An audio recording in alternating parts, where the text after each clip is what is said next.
درودی گرم و جوشانی ما را بپذیرید همزبانان همزمان دور و نزدیک، هواداران کلام ناب فارسی دری تاجیکی. اندر داستان طهمورث که پادشاهی طهمورث دیوبند 30 سال بود. پسر بود مرو را یک هوشمند، گرانمایه طهمورث دیوبند. بیامد به تختی پدر برنشست، به شاهی کمر برمیان بر ببست. همه موبدان را ز لشکر بخواند، به چربی چه مایه سخنها براند. چنین گفت که امروز این تخت و گاه، مرا زیبد و تاج و گرز و کلاه. جهان از بدیها بشویم برای، پس آنگه کنم در کهی گرد پای. ز هر جای کوته کنم دست دیو، که من بود خواهم جهان را خدیو. هر آن چیز کاندر جهان سودمند، کنم آشکارا کشایم زبند. پس از پشت میش و بره پشم و موی، برید و بریشتن نهادند روی. به کوشش از آن کرد پوشش بجای، به گستردنی هم بود و رهنمای. ز پویندگان هر کی بود تیز رو، خورش کردشان سبزه و کاه و جو. رمنده ددان را همه بنگرید، سیاه گوش و یوز از میان برگزید. به چاره بیاوردش از دشت و کوه، به بند آمدند آن کی بود زان گروه. ز مرغان همان کی بود آن کی بود نیک ساز، چو باز و چو شاهین گردن فراز. بیاورد و آموختنشان گرفت، جهان بدو ماند اندر شگفت. بفرمودشان تا نوازند گرم، نخوانندشان جز به آواز نرم. چو این کرده شد ماکیان و خروس، کجا برخروشد گهی زخم کوس. بیاورد و یکسر چنان چون سزید، نهفته همه سودمندی گزید. چنین گفت که این را نیایش کنید، جهان آفرین را ستایش کنید.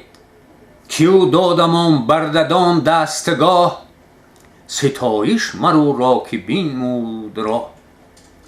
مرو را یک پاک دستور بود، کرایش ز کردار بد دور بود. خنیده به هر جای و شید اسپ نام، نزد جز به نیکی به هر جای گام. همه روز بسته ز خوردن دو لب، به پیش جهاندار و بر پای شب. همان بر دلی هر کسی بوده دوست، نماز شب و روزه آیین اوست. سری مایه بود اختر شاه را، وزو بند بود جان بدخواه را. هم راه نیکی نمودی به شاه، هم از راستی خواستی پایگاه. چنان شاه پالوده گشت از بدی، که تابید زو فره ایزدی. برفت اهریمن را به افسون ببست، چو بر تیزرو بارگی برنشست. زمان تا زمان زینش برساختی، همه گرد گیتیش برتاختی. چو دیوان بدیدند کردار او، کشیدند گردن ز گفتار او. شدند انجمن دیوی بسیار مر، که پرداخته ماند از او تاج زر. چو طهمورث آگه شد از کارشان، برآشفت و بشکست بازارشان. به فر جهاندار بستش میان، به گردن برآورد گرزی گران.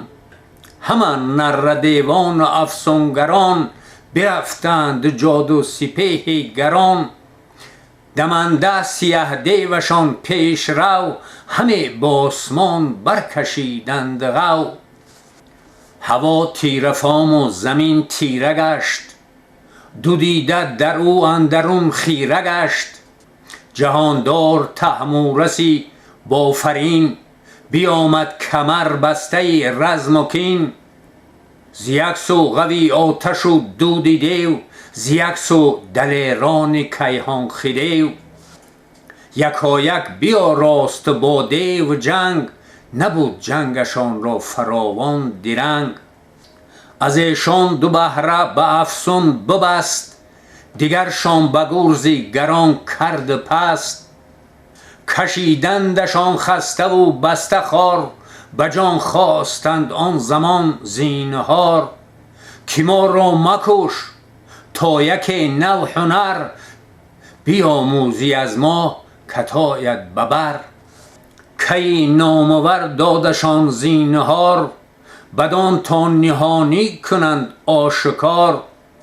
چو آزادشان شد سر از بند اوی، بجستند ناچار و پیوند اوی.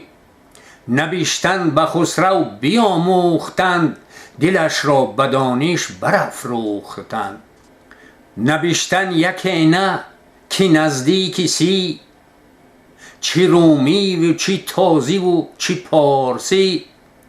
چی سعودی چی چینی و چی پهلوی، نگاریدن آن کجا بشنوی. جهاندار 30 سال از این بیشتر، چگونه پدید آوریدی هنر. برفت و سر آمد بر او روزگار، همه رنج او ماند از او یادگار. جهانا مپرور چو خواهی درود، چو می بدروی پروریدن چی سود. برآری یکی را به چرخی بلند، سپاریش ناگه به خاکی نژند.